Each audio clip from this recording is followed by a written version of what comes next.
You're listening to Am I The Bolcast, the only Magic the Gathering podcast you're listening to at this very moment. I'm your host, Mike Carrozza. With me, as always, my co-host, Morgan Sanchez. Hi, Morgan. What's up, Mike? It's Tuesday, and I'm going to Vegas in 2 sleeps until the tiki bar experience I have been promised by my dear friend and coworker, Andy Zupke, the content manager of EDH Rec. We're going to party hard at the Golden Tiki. We're going to get a poo-poo platter and a fun, fruity concoction. So this comes out the Tuesday after Vegas, and that means this has already happened, and I'm so happy And for I you. didn't even know it yet. Yeah, it was you didn't so even good. know. I forgot so that it delicious. happened. You had no that idea. poo-poo platter took me out.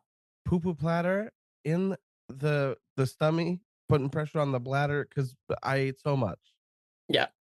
Gang, it's time for another mailbag episode. No interview today. People seem to like the mailbag episode thing, so we're gonna keep doing it anytime we can and put it in the off week and let it ride. So thank you for the feedback. Thank you so much. We're gonna do another one. This edition of the mailbag is actually going to be and I promise it's not always going to be another submission that I used for an article, but this one is, and this one came out last week or tomorrow for when we're recording. And it's one that I liked because it gets me to discuss one of my biggest pet peeves, which I realize is not something that comes up often on my own podcast about pet peeves and magic. So look at that. A little bit of a fun thing. I do want to shout out our sponsors. Today's episode is brought to you by cardsphere.com. There's a referral link in the description. Please use that to sign up and use Cardsphere. Cardsphere, get your cards here. Last episode, I talked about ordering cards on Cardsphere, and today I got them. So they came in the mail, and I was not ready to, like, I've seen old foils before. Like, I know what they look like. All right. I've seen these bad boys out in the wild. I have a few of my own. I've seen Prophecy Invasion foils. Yeah, no problem. But something about getting them, open them up, and just being like, whoa, okay. Crispy. Wow. Good for me. I was so stoked. They are beautiful. The color is so good. That's how I feel every time I look at or buy an old foil. Is like, go me, like, go team. Like, we're so much better and gooder than the average person, like, who just doesn't appreciate, like, every who cares? One and their mom. Everyone and their mom. Whatever. No. Nah, love a foil. Give me an old foil. It got me thinking, like, because I got that cartographer on Cardsphere a while back in foil the Donato Giancola version, not the OG. But man, it just something about it. They nailed it back then, and I have to say, card quality's gone down. The foiling is just not as fun because the border isn't as rich with that color. Doesn't pop. The art does a lot more. The selective foiling on the art is amazing. But anyway, it's just, there's something about it. Like I had Greel in my hand and I was like, man, this looks sick. A little ghouly. But Empress Galena, ooh girl, that blue is shiny. That blue is beautiful. Makes me so happy. Deep and rich. Oh yeah. Direct from the ocean. I also picked up a Psychic Frog in foil because I figured maybe I'm gonna build a thing with the frog. Who knows? It's cheaper now than it used to be. I'll pick one up just to round out my cart so I can get the shipping, no problem. Take care of it. And it came in, dog. It looks so sick, so excited, so happy about it. And so yeah, shout out to Cardsphere, doing a lot more looking on Cardsphere, a little bit of window shopping, having fun while I'm sick like a friggin' dog still. This cold is kicking my ass. It's really bad. So please help us out by going to cardsphere.com with the referral link. Excuse me. God, mention the cold and now it's all out. Now you know it's real. It wasn't just a spiel for the sponsor read. Like, this guy's actually dying and we had to throw him on the mic here. Yeah, I'm up. Sorry, Ken. It's bad. It has been so far. It has been 5 days. 5 days, 2 of which I could not breathe through my nose no matter what I tried. And buddy, I tried so many different things. I tried so many different things, could not get anything to work. So I've been a mouth breather for a little bit, and it sucks. I hate it. I've drunk so much water in the last. I dr- Don't even get me started. I am hydrated. I'm fueled, and yet I can't do nothing about it. This body take it too long to recover. So excuse me if I'm coughing all over this episode. I did want to talk about this submission today. Also, shout out to Bonebox Games, boneboxgames.com. Use our promo code Bolcast for a little discount, little something something off the top.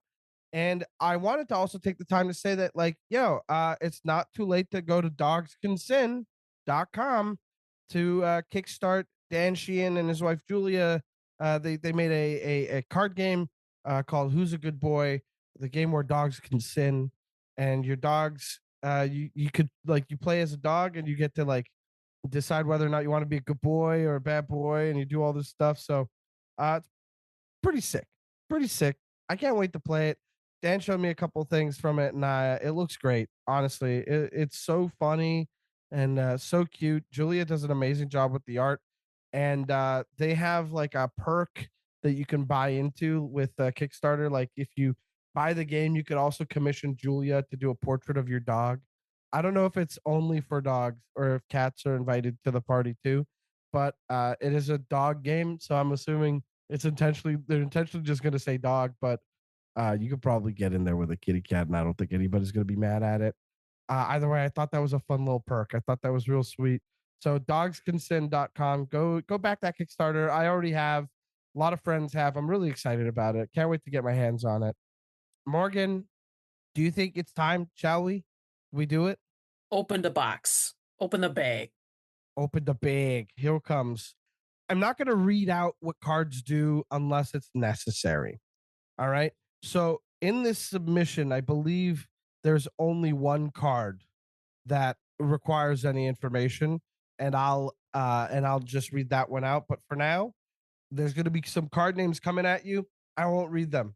There's so many card names, but they're not germane to the story. It's just kind of texture. And on the website, it works a lot better on EDHREC because you could hover or tap on the name of the card, and then you'll get the card right there. But not when you're listening, baby. And that's, you know what? I'm making the case for you to go read the article. Okay. But here we go. I'm going to read out this mailbag submission that comes from us from number one Mossbridge Troll fan. So shout out to them. All right. Hi, Mike. I'm curious whether I'm the antagonist here for really not liking my fellow player and not calling him out on his misplays. So I'm at my LGS, my local game store, a few days ago, and I sit down to join a pod. The guy across from me is playing Gearson Star and Kellermorph. The person next to me is playing Mirko, Obsessive Theorist, and the last guy is playing Ganax, Astral Hunter, and Acolyte of Bahamut. The Mirko guy immediately starts getting salty at me because I am running Jin Gitaxis Progress Tyrant. Now, I probably did deserve a little hate for playing Jin, but I really like his copy ability. And while I wish he didn't have the counter spell clause, he does, and he is sadly a pretty salty card. I'm going to read out what Jin Gitaxias is. Jin Gitaxias is a 7 mana, so 7 mana for 5 blue for a 5/5 Phyrexian Praetor. Whenever you cast an artifact, instant, or sorcery spell, copy that spell. You may choose new targets for the copy. This ability triggers only once each turn. And whenever an opponent casts an artifact, instant, or sorcery spell, counter that spell. This ability triggers only once each turn. So this is what makes the opponent salty for sure. Now, to let you know, we're going to talk about this player as if it's Mirko. Mirko is Obsessive Theorist. Mirko Obsessive Theorist is 1 in a Dimir for Vampire Detective, Flying Vigilance 1/3. Whenever you surveil, put a +1/+1 counter on Mirko. And at the beginning of your end step, you may return a target creature with power less than Mirko's from your graveyard to the battlefield with a finality counter on it. This is the face commander for the Dimir deck in the Murders of Karlov Manor commander deck. So this is just important for the texture of it. Jin Gitaxias is tilting to the Mirko player, and you'll need to know what Mirko does for later in the story. Anyway, the Mirko player starts being rude to me, aggressively reminding me about mulligan rules, checking to see if I'm tapping my mana correctly, and telling me to stop talking because he, quote, needs to think. Morgan's face is incredible right now, wincing at that last thing. Um, Beyond this, the Mirko player also didn't seem to understand how his commander worked, putting counters on him equal to surveil value rather than whenever he surveils. So Mirko says, whenever you surveil, put a +1/+1 counter on Mirko, not whenever you surveil, put that many counters on Mirko, which is an important distinction. When I tried to tell him that that isn't how Mirko works, he starts arguing with me and I drop the subject, not calling a judge because I don't want to antagonize him more. Eventually, Jin gets removed by the Mirko players imprisoned in the moon, which I only realized later he cast on his opponent's turn, even though it doesn't have flash. I end up killing Mirko, partly so I don't have to deal with the misplay issue. The Gearson player proceeds to combo off with Niv Mizzet Perun and Tandem Lookout, winning the game. So that's just an infinite loop because Niv pings when he deals damage, and when he draws a card, and whenever you draw a card, you ping to deal damage. It's just infinite loop. It's the Curiosity combo all over again. We move on to a second game, and the Miracle player switches to Anim Pakal's Thousand Moon. The Gearson guy changes over to Captain Nagathrod, and I play Galta and Mavrin. Pretty early on, the Nagathrod player gets out Sludge Monster and puts a slime counter on Anim Pakal, turning her into a vanilla tutu. The Anim / Mirko guy rage quits over this and leaves, saying he can't do anything without his commander. My LGS does random seating arrangements on commander nights. However, I'm honestly tempted to ask not to be seated with the Mirko player again. He just made the entire experience very uncomfortable for me, and I don't feel any desire to play Magic with him again. Am I the bolus for being mad at this guy or for not pointing out his misconduct rules wise? Sincerely frustrated, #1 Mossbridge troll fan. Pretty good one. I'm not gonna lie. I honestly, I thought this one was pretty great. Morgan, what are your immediate impressions here? I am always very confused when people take to the internet to talk about a thing they should have done and don't do it in the moment. Especially if you're thinking about it in the moment. When it comes to stuff like a misplay, I would be hard pressed. And I mean, I'm pretty dense, so I mean, you could toss a lot of stuff at me, and I'm not going to notice what you're doing. But you're putting the wrong counters on something that I just say, hey, that's the wrong counter or whatever. You know, you play with the guy who's obviously trying to get one on you every time he does the thing. That's like, oh, Mm, sorry about that. Definitely played against those guys too, and they're yeah, just kind of watching to see if you're, paying attention. sure. But I'm kind of like feeling a bit bolusy if you don't bring up your discomfort, you don't bring up your disinclination to continue playing with this person. I mean, I think there's a way to do it without telling them, hey, I don't want to play with you again, right? I think you can just not do it. Well, the way would be to ask the tournament organizer not to pair them up because the LGS does Yeah. seating arrangement. Yeah. So yeah, not so that would be the way to do it without being like mean to them, for Right. instance, I or think as somebody who has experience as a TO when I was running an LGS, I would mhm, not think twice if somebody said, hey, I can't be paired up with this person. You wouldn't even yeah, necessarily need to give me a reason why. I would just say, absolutely. yep, you're right. Maybe just tell me you're uncomfortable. I don't even care. Don't say Mm, anything. But the fact of the matter is that it's more work for everybody if you're sitting next to somebody who's miserable and makes you feel miserable and maybe potentially cause a scene, something happens, whatever. Like, mhm. you want people to be comfortable, you want things to be good. If you had a bad experience, you had a bad experience. It's not necessarily your fault, but again, like, come down to communication. Should have probably said something. I mean, maybe it would have been helpful, right? Especially if there was salt going both ways here. Oh yeah. Like, for me, looking at Mirko and Jingataxius, my first thoughts are, I ain't reading all that crap. I'm not looking at it. You're gonna have Come to on tell me now. what it does. You're gonna have to tell me what it does. So if you're putting the amount of surveillness that you're doing, those counters on Mirko, I wouldn't think twice. I'd be like, you know what? I take your word for it. But if you notice that that's happening Hmm. and you're maybe not saying anything anyway and instead getting kind of salty about it, I'm a little confused because I mean, So just that's a to, just to gameplay action, right? just to reiterate, he did say it. He says, when I tried to tell him that that isn't how Mirko works, he starts arguing with me and I dropped the subject. I didn't call a judge because I didn't want to antagonize him more. So there was an attempt. That should be noted. So then That's even worse to me. Why? I think that Why? if it didn't go through, call the judge. That's what the judge is for. That if you're There we getting go. salty, Okay. if someone else is getting salty because you're not agreeing with them and they're playing against the rules, call a judge. It's the judge's It's desire and hope and right. willpower to Right. come and say, read the card, look at what that says. What are you doing? It's not the same thing. I think I would be I think hard that pressed to bet this person that yes, I'm going to call the judge. Like, bring somebody over here and tell me that's what it mhm, says. mhm.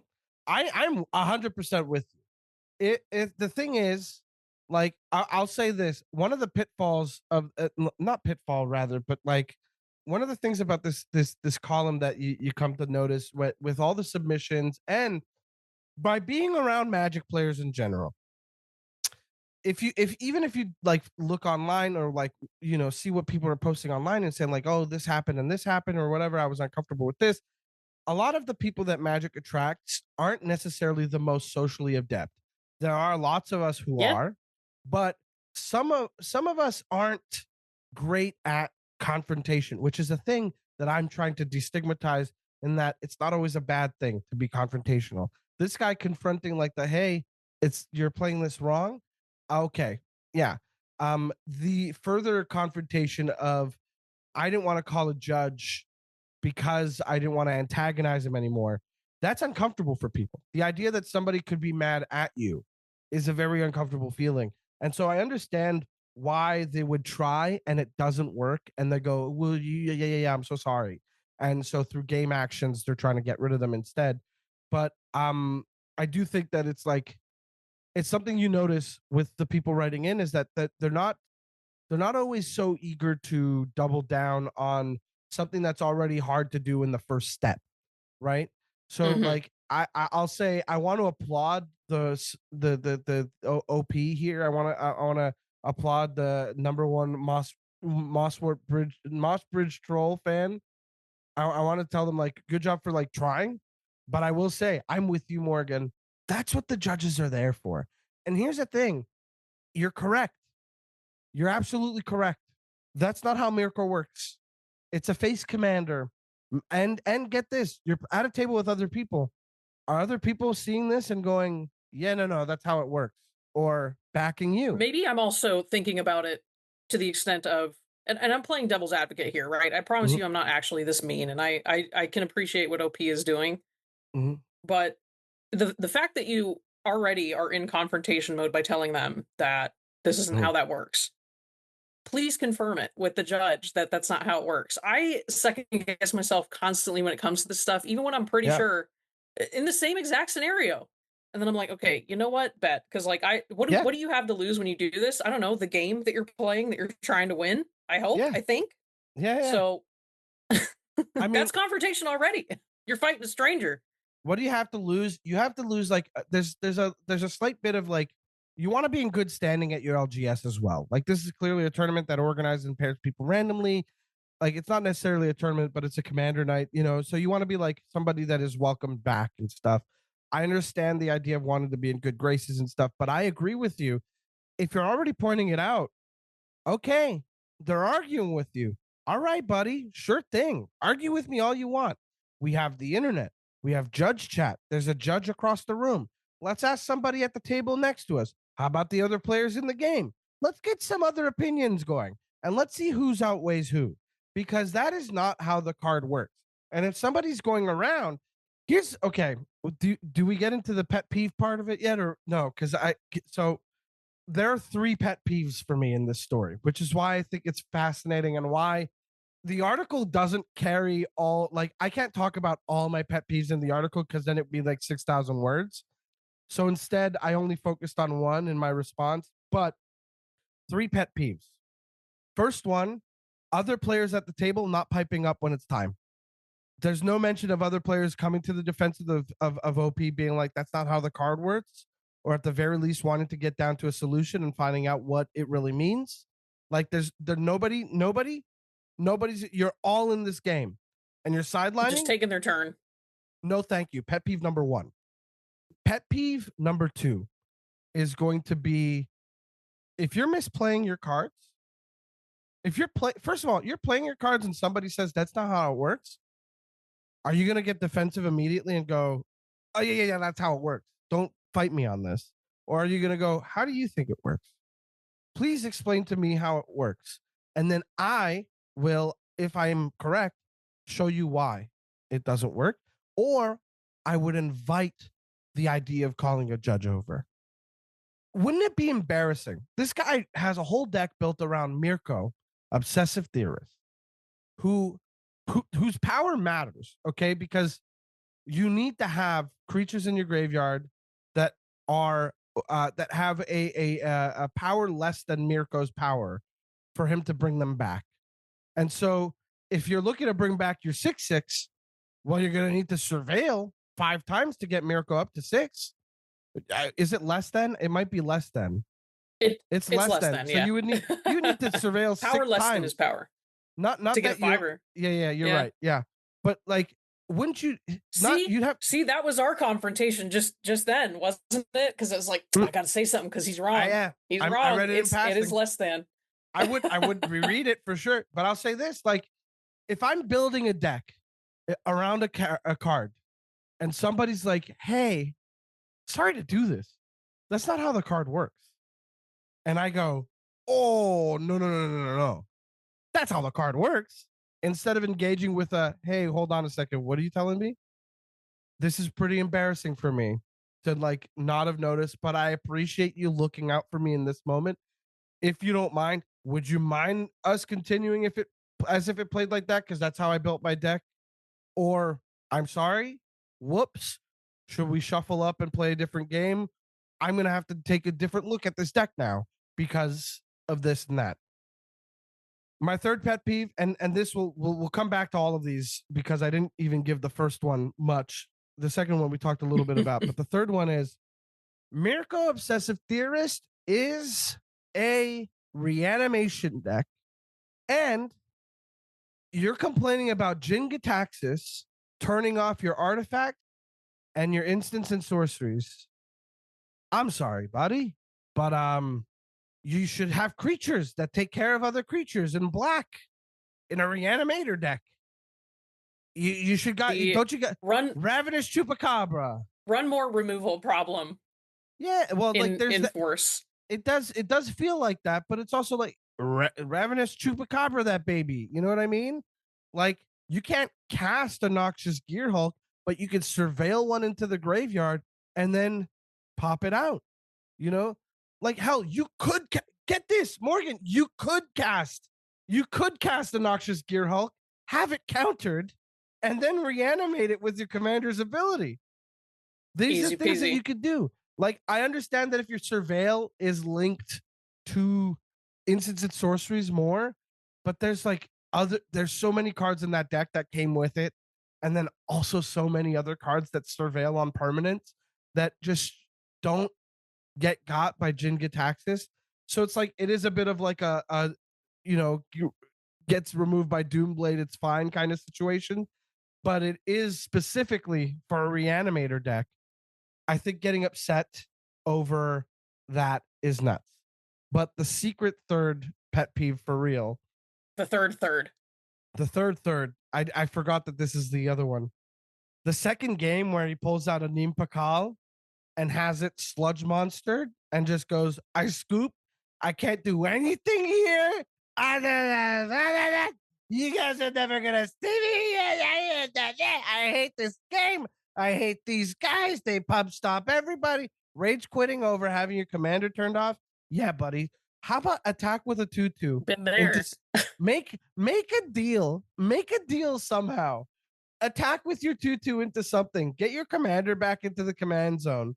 Like now you have options, but like you're being so selfish. It's so crazy to say it because yes, we're not on teams or anything, but you're being so selfish. Do you hear yourself? Do you hear yourself when you're quitting a game over your commander being turned off like early? Your commander's a 3-drop. You got turned off early. Yeah, sure. That's fine. But your deck doesn't do anything without your commander. Politic, baby. Talk around the table. The same way you were talking to people around the table in the first game. Give some fishes.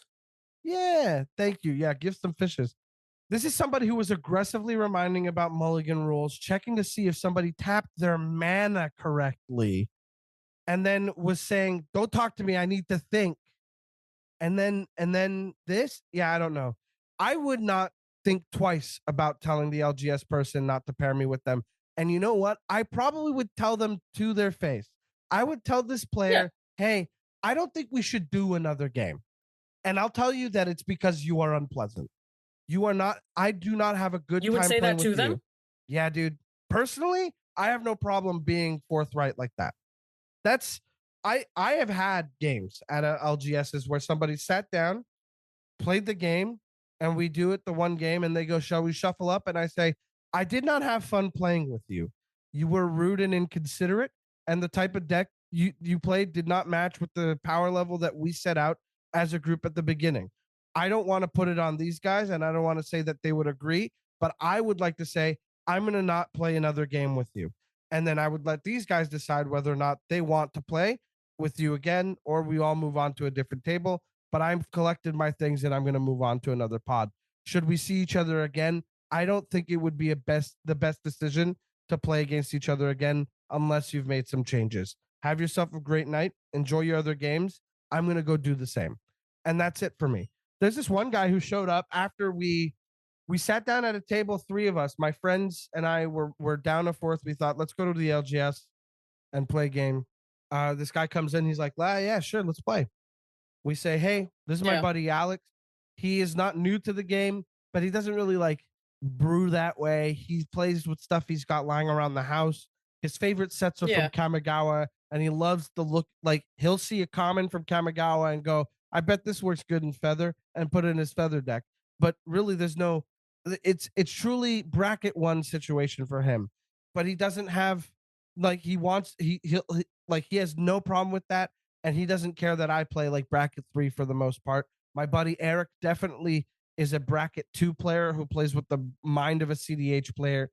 He is very smart, very good at the game, but we find a way to balance each other out and we play that way. This guy sits down, we explain, like, "Hey, look, I'm playing a powered down deck to accommodate this guy. Eric's decks are already powered down, but he plays it pretty aggressively and plays really well. So we kind of end up playing against him most of the time. If you have a deck that kind of matches our vibe or is closer to Alex's, that might be a way to go." And this guy goes, "I have just a deck, no problem." Pulls out mono red Rionia. Rionia is one of those clone commanders that's like mono red. You know, at the beginning of combat, create X tokens that are copies of another target creature you control, where X is the number of instants and sorcery spells you've cast this turn. They gain haste. You exile them at the beginning of the next end step. Very Oh popular no. mono red commander. This guy played a just a massive threat, and then um powered it out with ritual after ritual, like cast his commander, played like a soul ring, arcane signet, ritual, big beater, and swung out. And we were like, that puts us down to like 10 life apiece because you wanted to quote spread the love. But I have one signet out on turn two, and Alex has three lands because of rampant growth. Do we want to maybe scoop and not play with each other again? Because it feels like I don't want to play with you again. Because you don't understand what we're going for here. And that's kind of Yep. like, another article of mine, which came out last week, by the way. Shout out to all the articles that have come out. No, not last week, 2 weeks ago. The Bracket Fun. It's about Rocco Street Chef. If you go to edhrec.com and you find my name, click on my name, you'll see all the articles. But that one's more akin to that one. But I'm just saying, like, I have no problem telling somebody, like, "Hey, it was not fun. I don't want to play with you again. Find someone that matches your vibe, or find something that's more likely to be up your alley." In this case, with the Mirko guy, I wouldn't have trouble telling them that. I would have zero hesitation, even maybe before the game ends, telling the tournament organizer, like, "Hey, I please don't pair me up with this guy again." No trouble there. Like I am I don't want to write somebody off, but when there's so many signs of irritation, it's just not happening. If you're Yep. being rude to me and then you're defensive about my correcting of your card. Like, especially when it comes to me, like, not for nothing. It's not just that I've been playing for a long time, but like we literally write about this stuff. And if I showed up and I say, "Hey, I'm a writer for EDH Rex," so my decks are like I think about this stuff a lot. I put together decks intentionally, a lot of synergy, a lot of, I love Magic. I think about it a lot. I play it a lot. It's a great game. So if you have any questions, rules questions, or anything, like, please don't be shy. Consider me like I'm not a judge per se, but I bet I could probably complete like judge level 1 or something. You know what I mean? Like I wouldn't Yeah, be that's the first initial conversation. Yeah. exactly. Laid So out. my point is, if somebody's sitting down is being rude, I would have no problem with this. But my biggest pet peeve is not being receptive to discussing the rules. Because even Yeah. as Oh somebody yeah. who, like, not for nothing, even as somebody who knows his decks and knows how things work, I'm going to get some stuff wrong. And it happened, like, literally. I'm so embarrassed about this, by the way. Kibler, if you're listening, which I don't know if you are, what Olivia, Gobert Hicks, and Brian Kibler were in town very briefly. We played a game at an LGS nearby and hung out for a little bit. It was awesome, so great. And I was playing my new Nirav Crackling Vanguard deck. And I thought I had some interactions that were working fine until Kibler pointed out that one of the things that I was doing was like incorrectly sequenced, but still worked. Like, so I Mm-hmm. announced a thing. I said, I have to do it like this to do this and this so that I can get this. And he says, actually, it doesn't work like that. You could still get it this way, but it's actually these triggers that do this. And to me, that's like, yes, Kibler is a Hall of Famer. but Yes. so You should obviously I'm know not it gonna all.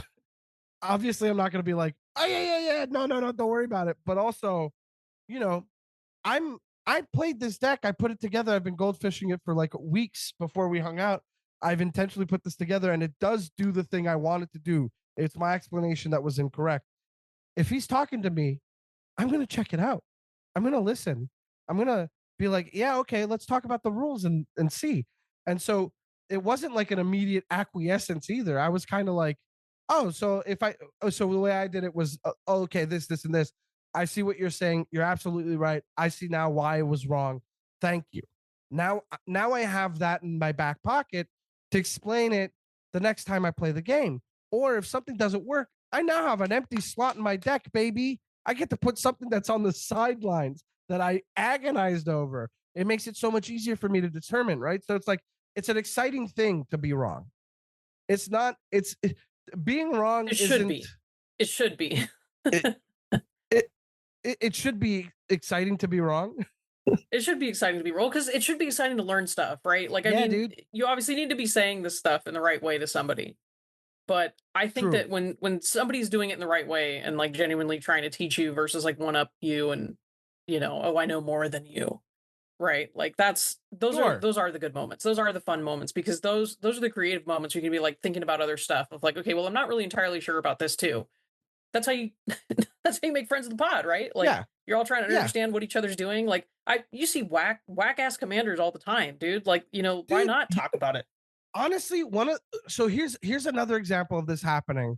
It was I just listened to an EDH Recast episode. Shout out to those guys. Joey, Matt, Dana, thank you for being great. Congratulations on such a long run. May it keep going forever. It's so much fun. I love the challenge the stats section. Obviously, who doesn't? It's a cornerstone of the podcast. One of the challenge the stats really broke my heart because when I heard it, I was like, oh my God, you're totally right. It doesn't work.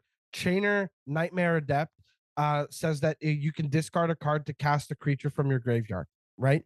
So Chainer Mm-hmm. is an amazing Rakdos commander that I love very much. You may cast a creature spell from your graveyard this turn, activate only once a turn, you discard a card, and that's the ability that you can do. Flayer of the Hatebound is the challenge. So Flayer of the Hatebound says, whenever Flayer of the Beautiful Dark Hatebound Ascension or card. it's a beautiful card and it's so good. Whenever Flayer of the Hatebound or another creature enters the battlefield from your graveyard, that creature deals damage equal to its power to any target. Joey said, I think it was Joey's challenge. He said this actually doesn't work with Chainer because Chainer says you cast the creature card from your graveyard, and if you cast it, it goes on the stack. And so Flayer of the Hatebound says if it enters the battlefield from your graveyard. So if it goes to the stack, it's not entering from the graveyard. And while it looks like intuitively, it looks like it would work, but Flayer of the Hatebound, it does not. And I saw this out in the wild. I saw this combo out in the wild at my LGS, and it was a bummer because he played it. The guy said, "Okay, I'm gonna have a big turn this turn. I'm gonna play Flavor of the Hatebound. I'm gonna cast this thing from my graveyard, and it's gonna deal damage to that." And I had to be like, "Hey, unfortunately, that's not how it works in the rules. I actually just heard about this like a month ago, and it doesn't actually work like that." And they said, "No, it totally works. It comes from the graveyard." And I explained, "It does not work like that. Unfortunately, it doesn't work like that." And I said, "Please, like, take the two cards, how you're getting it. If you reanimated it with a reanimate, it would, but because you're using Chainer's ability to do it, it does not." And they took the time to understand. Like, I explained it. I said, "This is how it works." And that was it. They understood. They said, "What a bummer, but now I'll be more mindful of it." That's great. This person found out that their commander doesn't work the way they wanted to and decided, no, no, no, it works. No, no, no, no, it works. It works. It works. Stop talking. I need to think. Huge pet peeve of mine is if you're not even willing to engage in the conversation about it. Oh yeah. Yeah. Because then you just keep doing it and everybody hates you and it's just an open secret. Yeah. Like, don't be that person ever. I have my own story about why this is such a pet peeve for me. And it's a little bonus that you're not going to get in the column. I don't know where I've talked about this before, but I think I might have talked about it on the Howling Salt Mine. It's on this podcast. Maybe it was on this who knows? This story is from when I lived in Toronto. I lived in Toronto between 2017 and 2020, and obviously was super huge into Magic. I hadn't even started writing for Commander's Herald yet at the time. I was nowhere in the content creation situation, but I had appeared on Battle of the Brews for Commander's Brew. Those guys had a gameplay channel as well, and we'd done that a couple times. And my roommates knew that I was huge into Magic, and I love Magic, and I play Magic. I'm a comedian, so I'm up late, all this Yeah. stuff. And my roommate started a new job at a restaurant and said, "Hey, the guys in the kitchen, they all play Magic like often after work." And I said, like, they're coming over at some point. Do you want to like play a game with them when they come over? I'll tell them to bring their decks. And I was like, "Sure, yeah, do that, no problem." Except my roommate got the day wrong, and it was on the day that I'd like been like, "Oh, I need the night off." Because I worked early in the morning. He was like, "I'm sorry, I told him to stay. That's fine." I'm like, "I'll play the game since it's fine. I can burn the candle at both ends." This is before I got my sleep apnea machine. So the guys that he brings over are fun dudes. They're a lot of fun. They're great. It's a nice time. I love my roommate, Shane. Shout out Shane. I love you, buddy.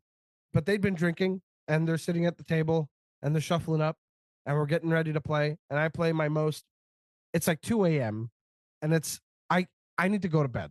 I said, "Guys, I need a quick one." And I pull out at the time I had a Grand Warlord Rada deck, which was a Warp World deck, but there's no way I would be playing Warp World. So it was just like an attacky Gruul deck. And we go to start playing, and turn one, this guy plays a bounce land, taps it for mana, bounces it to his hand, plays an arcane signet, and I go, It's exactly "Hey, how that hey, works. hey, run that by me one more time." Tap it for 2 mana, bounce And he back to my goes, hand. "I played the land, it enters, it gets tapped. So before it taps, I tap it for mana, I bounce it back to my hand." I Really? say, "No, that's not how that works. It enters tapped. It actually is not untapped, so you cannot tap it for mana." And he goes, "No, I'm pretty sure this is how it works. Like I play with these in all my decks. Like, I play with a bunch of people, like this is how it works." And I say, I, as someone who understands the rules completely, and like not fully, like, you know what I mean, the rules of this completely, I can tell you, unfortunately, that's not how it works. And he said, "No, no, no, no, no, that's how it works." And I was like, that would be exceptionally broken and would not be something that I think Wizards would want to print as a card because it's busted. So I would like it if you played the card correctly, because that's not how it works. And if you don't believe me, we could pull up Gatherer, because the rules for it are on Gatherer. They're available. We could look it up on Scryfall. Maybe they still have the rules there. I this is important because that's just absolutely not how this works. You're playing a Selesnya, whatever the bounce land is called, in a dinosaur deck. I understand that you want to get your dinosaurs out faster, but I have Judge Chat open on my phone right now. Give me the word and I will type it in and I'll get that answer for you. And he said, no, don't. This is how it works. And I said, now you're raising your voice in my home. So the game's over if that continues. Yep. So, make make no mistake here, buddy. You know what I mean? And then one of his buddies, one of the other guys that plays with him all the time, is like, Shane keeps talking about his roommate like he's an expert in magic. Maybe we listen to this guy, you know? Yeah. And Yeah, he goes, maybe. fine, fine. So he plays like a mounted instead, passes the turn. We end up playing the game. And like, it's fine after that point. But I go, that's the end of that for me. Have a good night, guys. I'm going to bed. And then the next morning, I told my roommate, I was like, never bring that guy to my home again. Other dudes are fine. That guy can. Sorry, Ken. So, yeah, the people who are so adamant about themselves being correct when it comes to rules, who are not open to consulting judge chat, checking with a judge, to even research it online even a little bit, huge pet peeve of mine. Cannot stand it. Yeah. Yeah. So If that's why. there's a question, always communicate. Yeah. That's the gist of it, folks. That's all you need to know. I mean, going back to OP, good job starting the conversation, but finish the conversation too. And I could almost guarantee you that things would not have turned out as bad as they would, or maybe they did. Sure. But Maybe you they get would to have. figure it out earlier. That's the benefit to it. I think that, like, the Mirko player is a real my way or the highway guy, and OP is just trying to get through it and Yeah. doesn't want to ruffle feathers. You can tell they don't want to ruffle feathers by the fact that they played a second game with this person. You know, Yeah. what is it? It's just another night. You know what I mean? So I think that the only feedback I would have is like, stick to your guns. I know it's easier said than done. So I'm not gonna just I'm not I'm I know, Morgan, you're like very much like finish the conversation. I think that I'm gonna be gentler here and say, like, Morgan's right. Work on it. You know what I mean? You're not the bolus. You're not the bolus. There's no you are this isn't like, is this guy the bolus? So I'm not gonna go ahead and be like Mirko's the bolus, even though he's like, "No, totally is. Totally, yeah, absolutely." But like, are you the bolus? Are you number one Moss Bridge troll fan, the bolus? No, you're not. You're not the bolus. Not here. But I'll give this to the Mirko guy. Jinga Taxis is a stacks piece, and it's not officially a game changer. But it might be worth mentioning. It's not necessary, but maybe it's. I'm trying to throw the Mirko guy a bone here of some kind. Maybe something's going Yeah. on in their And I life. think that's fair. I think that's fair. Maybe the Mirko guy's got other things going on in his life, and he really needed tonight to go off properly, like to his own liking. But like, I don't know, man. Maybe you take your lumps and you learn and you grow, and it is what it is. We've all had some pretty shitty nights. Sorry, Ken, but like taking it out on somebody who's trying to point out a thing that'll only make you understand your own deck better.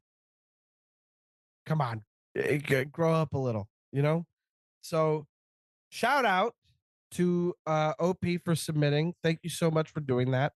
We're at the end of the mailbag episode, and it's time to shout out another Magic creator. It it sucks to do this because his episode came out last week, but I listened to it again, and I want to just say, like, Logan, aka Seraph6 at Seraph6 on all platforms. Logan's such a good person. Logan is somebody that I really, really appreciate and I really like.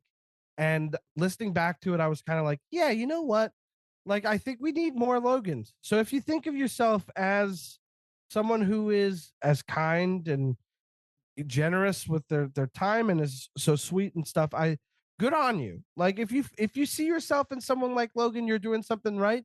I really love the guy. I haven't spent a lot of time with him, but I always look forward to more. And I just want to say, if you haven't listened to last week's episode, get on it. Listen back to the conversation with Logan. and check out what he's doing. He's a mod on a bunch of servers, and he's a very sweet person, fun dude to talk to about Magic. Gets into playing his decks as like a character. It's a lot of fun. I really like Logan, so shout out to Logan. But if anybody out here is like, oh, you shouted him out, but his episode came out last week, I'll give you one more. Shout out to Mr. Bevers. Mr. Bevers always has a Yeah. fun time on his stream. Chat Chaos Commander is such a it's a nightmare and a fever dream, and I can't get enough of it. It's like infuriating, but so fun. It's like I'm not a guy who loves pranks, but somehow I tune into this essentially prank show, and I enjoy it every time.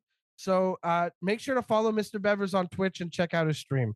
It's worth your time. It's a lot of fun. Thanks again for joining us, for listening to this, for checking out another mailbag episode. We love you so much. Oh This yeah. means a lot. Truly, going Beyond. weekly has been great.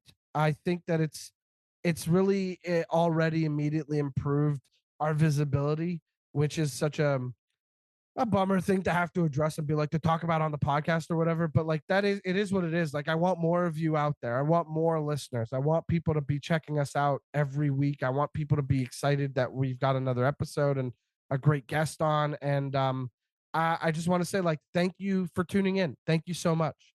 So yeah, tell people you like the show, and hopefully that'll help too. Enjoy your day. It's time to scoot it. Find me at Mike Carrozza, MikeCarrozza on all platforms. At Am I The Bolcast on Blue Sky. Morgan Sanchez, where can people find you?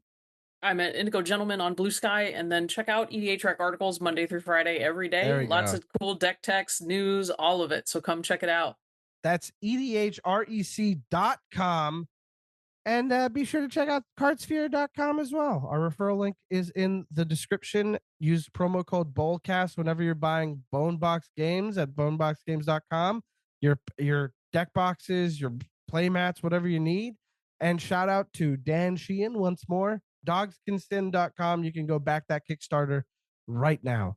I think it's time to scoot this day, right, Morgan? We ready to scoot it? Get her scooted. It's time to scoot the day. Bye, everybody.